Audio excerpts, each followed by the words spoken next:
Hey guys, Jenn Engle here with the Time to Stamp video for Viva Las Vegas Stamps. I'm going to be working on an art journal page today, a two-page spread, a rare two-page spread. So I'm starting out with some texture paste, White Crackle by Prima, and I'm working in my altered book. It's a vintage math book. And I have a couple of the pages glued together to make them more sturdy. And then I also have a layer of gesso on the page. My book got like overspray and stuff from other pages on it, some like blue kind of tones. So I'm just trying to cover that up. And instead of using gesso, I thought I'd use the crackle paste. Now I'm applying it with a paintbrush. And I'm also going to dry it with my heat tool so I don't really get that many cracks. And I wasn't really expecting to. It was just a different kind of texture than regular gesso. So yeah, I'm going to dry that with my heat gun, and then I'm going to take this clock face stamp by Viva Las Vegas Stamps and my Distress Spray Stain and Paint in Mermaid Lagoon.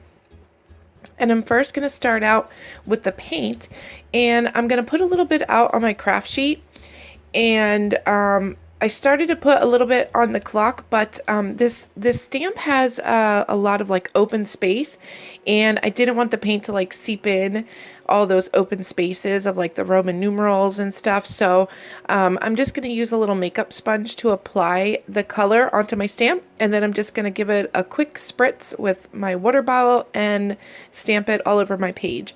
And you don't get a crisp image with this kind of technique, but that's what I'm going for. I want real distressed and like spotty looking. And I'm just going to stamp that all over my page until I'm happy with it. And then I'm going to spray my stamp really good with water and put it off to the side so that paint doesn't stay stuck and ruin my stamp. And then I'm going to spray my pages a little bit with water, and then the extra paint that's on my craft sheet, I'm just going to take a paintbrush and really loosely go around my page, and then I'm going to dry that as well. So I have a piece of acetate that I put some of the stain onto, and I was doing some stamping with this large star chart stamp, and it's got a lot of detail in it. So the stamping really didn't work. This stamping with ink or liquidy kind of media works better when you have a lot of surface, not a lot of detail, because it just turned out looking like spots. I could have just as easily stuck down the acetate and gotten the same result. You cannot at all tell what it is. So to get a little variation in tone, I'm just taking my Stabilo Marxol and scribbling it a little around the center of my page, and using my paintbrush to move it around with water just a little bit.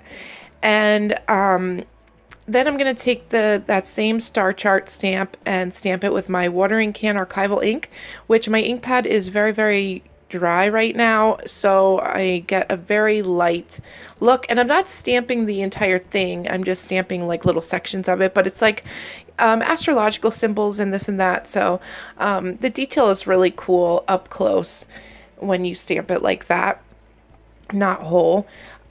So I wanted to do a little bit of embossing around the background of my page. So I went over I made sure the whole thing was very, very dry.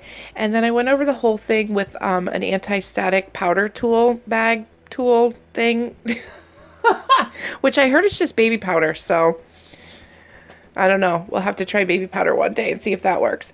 So I'm going to stamp around with the Let's Get Lost stamp by Viva Las Vegas Stamps and some sticky ink. And then I'm going to just sprinkle fine detail embossing powder all over that. And I do get some of the embossing powder stuck where I don't want it. So I'm just going to take my paintbrush and kind of brush some of that away.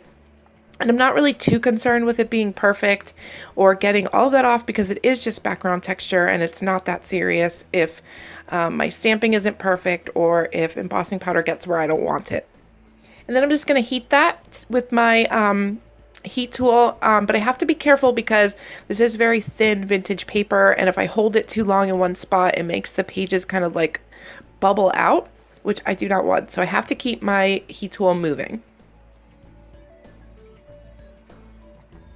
And then I just do a second application of my stamping and embossing powder to get more of that. So for my focal image, I'm going to stamp out on acetate this bird cage. And I'm going to put that to the side and work a little bit more on my background. So I have some Wild Honey Distress Stain. I wanted a little more color in the background, so I'm just going to use the nozzle to get some splatters here and there on my page. And then I'm also going to take Peony Blush Ink Spray by Dilutions and apply that all over with the nozzle as well. So then I'm going to take the Circle Stencil by Tim Holtz and some of that same crackle paste we used in the background and apply that right over top of all the work we just did. You can still see it though. The reason why I chose a stencil like this with a lot of open space is because I did want to kind of tone down the background. There is a lot going on back there with the stamping and the embossing. And the same as the background, I'm going to dry it with my heat tool so I don't get a ton of cracks, but I'm not too concerned with that. You know, some cracks is cool, but I'm not too worried about it. And I'm just going to concentrate that in the middle of my pages. And you can see how it didn't really help that much to kind of tone things down. But again, it's just texture and layers and the fun stuff that we all love, right? So I'm going to take a little bit of gesso. It was looking a little crazy to me. So I'm going to take a little gesso, bring it in from my edges down towards the center to kind of white out some of that space around the edges of my book. Now, the stain is water reactive, so the gesso is going to kind of smear that around, but I don't care. I think it looks kind of cool. In the end, it adds a little extra color and variation of intensity of color, which I'm cool with. So then I'm going to take some pomegranate silks acrylic glaze and just kind of like apply a little bit of a blob on each page. With a dry paintbrush, so you can kind of see like the paintbrush strokes. And then I'm going to work on my focal image. So I have 2 pieces of canvas. I have, or not canvas, just like thin white fabric. And then I have some medical gauze from the medical kit. If you get injured at my house, come to the craft room, not the medicine cabinet, because you will not get help in the medicine cabinet. You'll find everything first aid in the craft room. So then I'm also gonna put some drywall tape down. I have a circle of like jewelry wire, very, very thin jewelry wire that I twisted into a circle.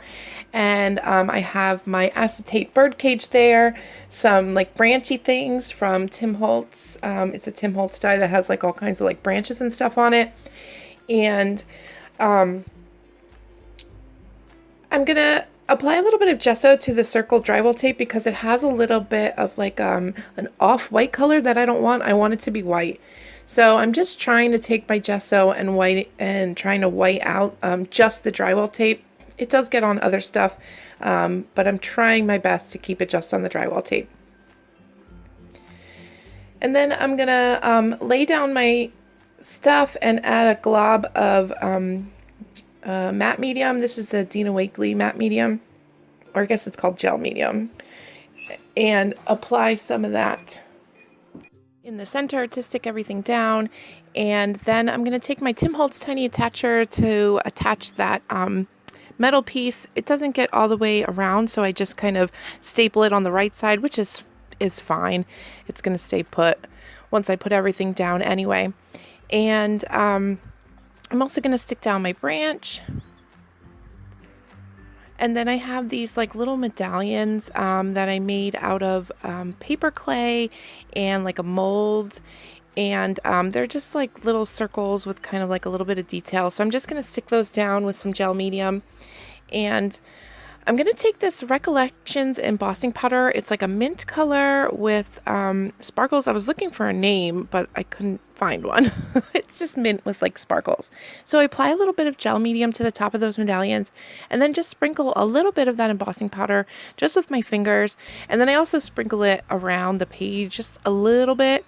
And then I heat set that with my heat tool. And then I'm going to apply a little bit up there in the right too and melt that with my heat tool.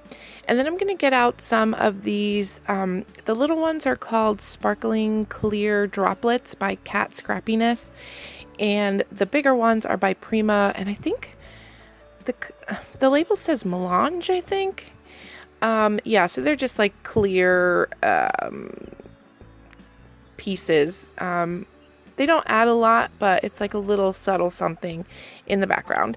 And then I'm going to take some gel medium and mix it with my Prima art stones. I have of the small, medium, and large. I'm going to use the small and medium, and then I'm just going to use my paintbrush to apply that mixture of gel medium and art stones here and there around my page.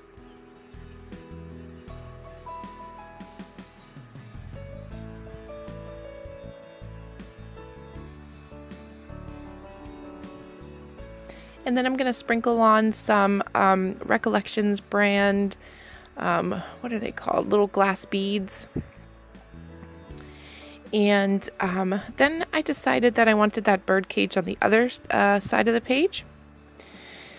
So then I'm going to mix some of those glass beads with some gel medium. Now, I could have just used my glass bead gel by Golden, but this was out on the desk, so I'm just going to mix that little mixture together and apply that here and there around my page, and the gel medium will dry and you'll just see those little, what are they called? They're not called glass beads, they're called something else.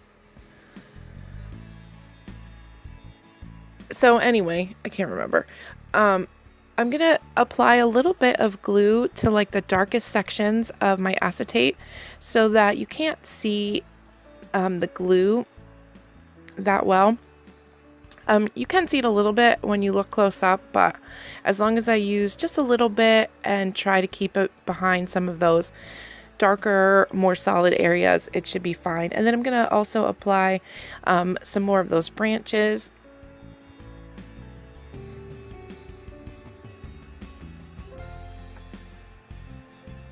And then I'm going to apply some of those art stones to the left side of my page.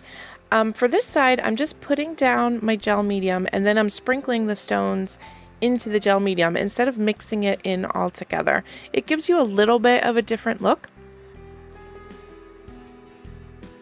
And then I'm also going to sprinkle a couple around the right side of the page as well. Oh, sorry guys. And then I have these birds by Cat Kerr that are going to go on the right side.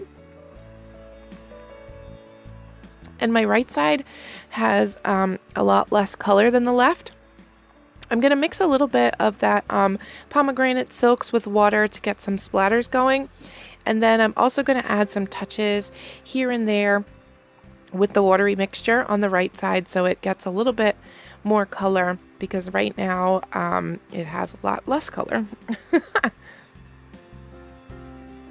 In the end, after I turned off my camera, I added a lot more color to the pages over the art stones. I really like the way they look natural, and I wish I would have left it alone. But, you know, I just couldn't help myself. So you'll see in the still shots what I mean. So I'm going to take my favorite black splatters, which is Black India ink, and just splatter some of that around the page. And then I'm going to apply my birds with some multimedia matte.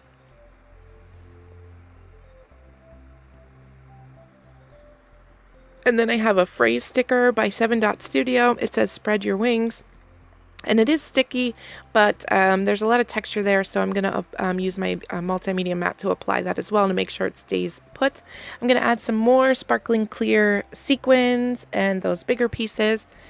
And that is it for my page. So you see there in the still shot how the right side has a lot more color, and on the left side it does too. So all I did to add more color was I added a watery mixture of that pomegranate, and then I also used the Wild Honey Distress stain. You can really see it in the middle of this photo here. I just used my paintbrush and added dots here and there, and on this page I added it on top of the art stones. Like I said, I kind of wish that I had left it more of that natural stone color. I do like the right side with all the color, but it did make a pretty big difference in like the tone of the page, you know what I mean, with the color. All in all, a lot of cool details, which is my favorite part. So thank you so much for watching. All the supplies and stamps I used are listed and linked in the blog post. If you're watching from the blog. It's up above or down below if you're watching from YouTube. There is a link in the description box to the blog post, which has the links to all the stamps I used by Viva Las Vegas Stamps. And thank you so much for watching, and I will talk to you guys soon. Bye bye, guys.